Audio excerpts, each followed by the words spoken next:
We are doing an interview with Meir, and he is a practitioner on the Seven Cups of Consciousness platform. He has been working with me for many years, studying the tools, the concepts, and he has an incredible skill set. And we're just going to be diving into some questions and exploring different aspects and angles of your work, Meir. Hi, Hi, great to see you.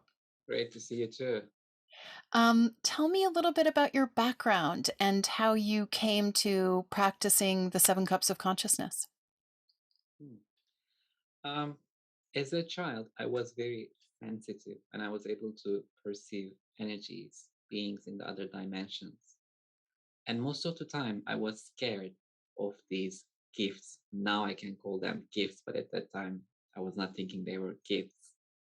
And there was nobody else that can validate me, that can support me to use all those gifts and help me how to cultivate them.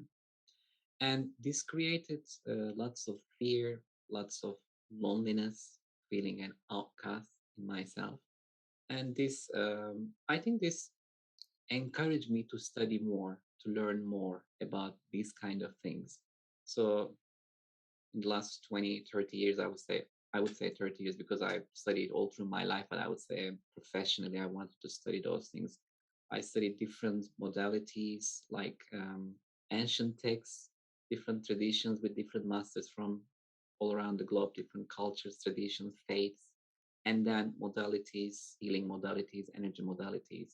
So actually, I can say that I studied whatever that resonated with me for many, many years, but I never thought that I will be a practitioner or I'll do this spiritual work. I was just learning these things to shift myself, to really use, to really understand what is going on with me, why I'm so different from other people, and how can I be balanced ground at the same time use my gifts in a healthy and balanced way. So I had this because maybe just it's good to explain how I got this gift, how I noticed that okay, I have this which I would call strange things in the beginning. Um, I have a story actually about this thing, an interesting story to tell. One day we were playing with my friends in the garden, and they locked me up in a shed just on the back of the garden. And I asked help to get out of there. I shouted them. I shouted my parents, but apparently there was nobody else to hear me.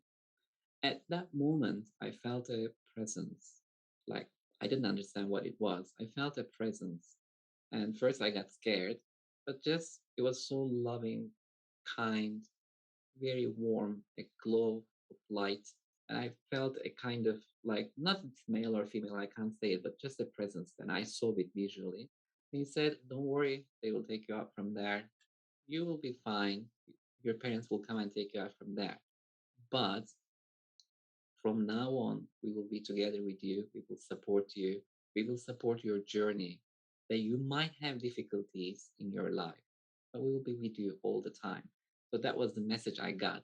And then just literally 5, 10 minutes later, my parents came and got me out of that shed. Oh, And beautiful. then from that day onwards, both with that angelic being and with the others, which I learned that they are my guys' teams later on, because I didn't have any reference for those things at that time. So it was so emotional. And actually, now after many, many years, now I'm grown up, and the message was there, which I feel it now is we are taking you from the shed. And there are many people out there who are in the shed, who are lonely, who are outcasts, who are feeling different. They don't fit anywhere. They're still in the shed. Maybe you can open those doors and get those people out to the light as well. So I would say, what is my mastery? I would say for the work that I'm doing with people, with my clients, that's the work actually. Just turning the key and saying there's a way you can go up if you choose, but there is help in the higher realms, there are angelic ones. You're never alone, and there's always light in the end. Just wait a little bit and ask. So my mastery, I would say, from that now I understand. Mastery is just this saying that you're not alone in that shed. You can get out whenever you want, and here's the way. And So that experience and also your sensitivity enables you to connect with all these different beings and these other dimensions of love and light to help people. right? To help people connect in with their guides and their advisors. You have this incredible mastery doing that. Because really, we are never alone. There's a whole new world out there. And now, in this current situation, things happening in the world, lots of difficulties, challenges, and also private lives of people. People feel alone, lonely, not supported. But actually, we are never alone. If you really ask, just the team, the guides, angelic crew, they are very close, and they're just waiting like this because, as you know, the rule is if you don't ask, they can't help because Right. we all have free will. When you say, "Can you help me?" They come closer, they help you, they talk to you, they never judge you, they never criticize you. They're always there to help. So that is what I experienced in my life about them, So because beautiful. yeah, that's I would say about their presence, their gift to me, and me using this gift to help people to uncover this whole new world, which So is there waiting for them. I mean, because all of us have, because my clients usually ask, you have guys, you're getting all the information telling to us. I say, you have it as well.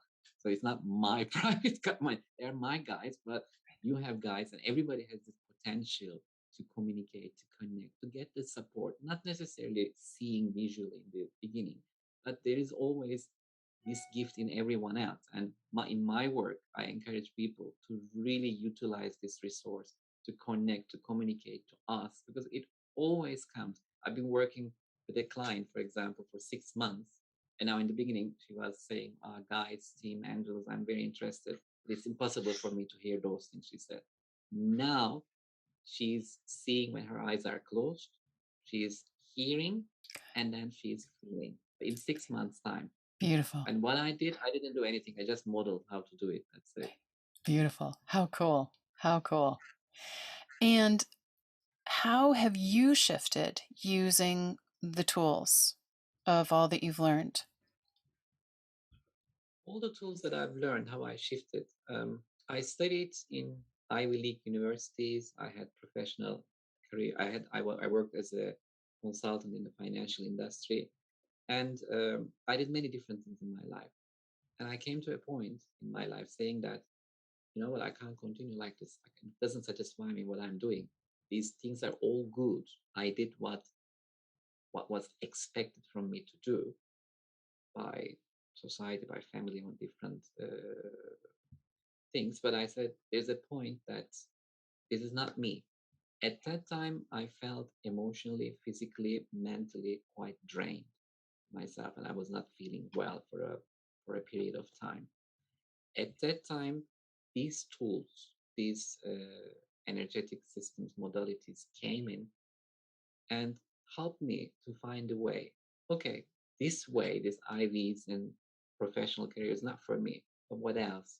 I felt like completely empty. I just in wilderness, didn't know what to do. And at that moment, how these tools shifted me, they gave me clarity. So that's the thing, that's the word I would say.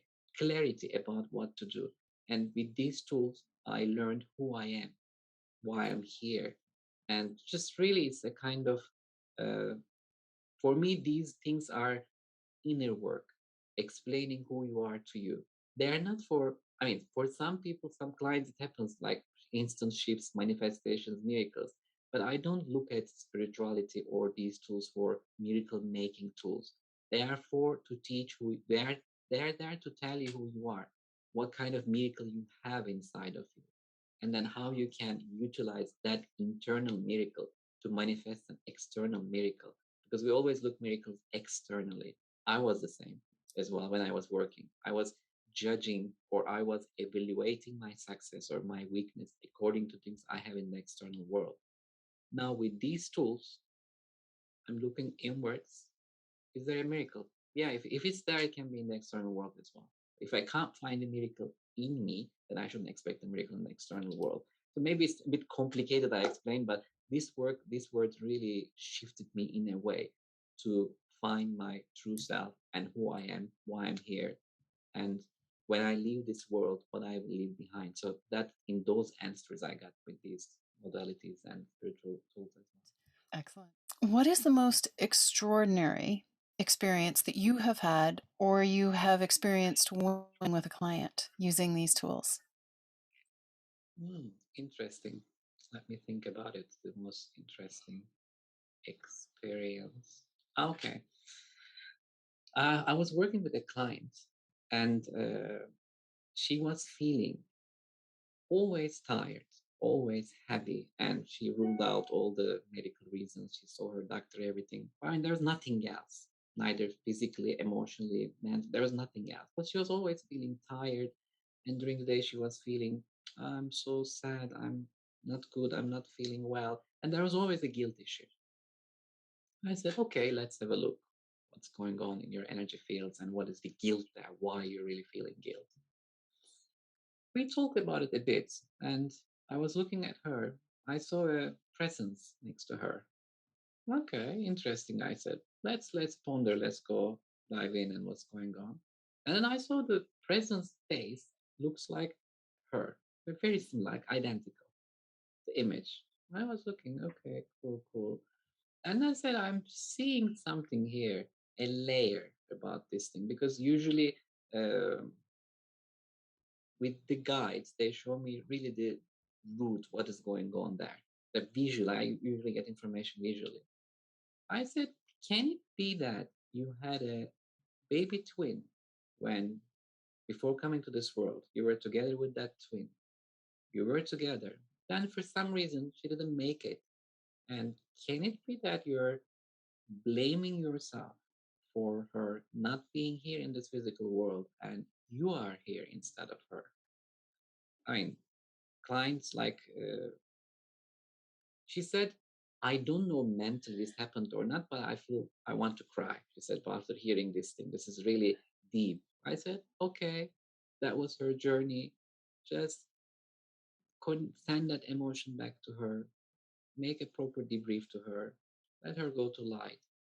It was neither your decision nor her decision. It was how it was supposed to happen. So you're not guilty. Just clear the guilt, clear the heaviness, clear the energy. And then we finished the session, we wrapped up the session. And after that, I think in 2 weeks' time, we had a chat again with her. She said, you know what? It's completely different energy. My energy is completely different. I don't feel guilty because there was guilt all through my life. And I told her, neither for your twin nor anybody else. You are not, you're only responsible for yourself. And things happen. You can say it's the divine will or whatever your belief system, you can say it like that. But you are only responsible for yourself. If you don't look after yourself, then you can't look after anyone. You can't support anyone. So this was one of the most interesting experiences, I would say, like somebody feeling guilt And because her twin fatigue and couldn't come just to this life, grief. and the fatigue, Yeah. grief, yeah, and also itchiness in the skin as well. So Yeah. these kind of things, different symptoms she had. But yeah, Very cool. just that was Beautiful. And it interesting. completely shifted her world. Yeah, completely shifted her world, and also she lost weight because Ah, she was interesting. eating. Of another person in your field. Yeah, yeah, Yeah. she was feeling double portions Wow. before. She said, I mean, I'm eating half of my, and she lost Oh, weight as well because that interesting. twin left Fascinating. this physical world, went to the light. Fascinating. So that was the thing I was. Very cool. Beautiful. Anything else that you want to share before we complete? Anything else that I want to share? Okay. With this, I would like to say this 7 cups of consciousness, your modality that you created. It really helped many people and really helped because I'm also personally doing group sessions as well. I'm doing individual sessions, group sessions, and I see how people shift. And the most important thing about this work, I would say this work is wonderful in many ways. People, I learned, and students learn as well, how to use multiple dimensions to shift the things in the physical world. Learn things which you can do in 2 years in the physical world in 20 seconds. Any kind of shift, evolve, grow, healing. But more than that, I mean, for me, these things are very important. That the most important part of this work is teaching you to take responsibility, saying that there is no one to bail you out, there is no one to heal you, no one to shift you, you shift yourself. And these tools, these guides are there to guide you and to model you how to do it. Guides, angels, team, they model you, but the work is yours.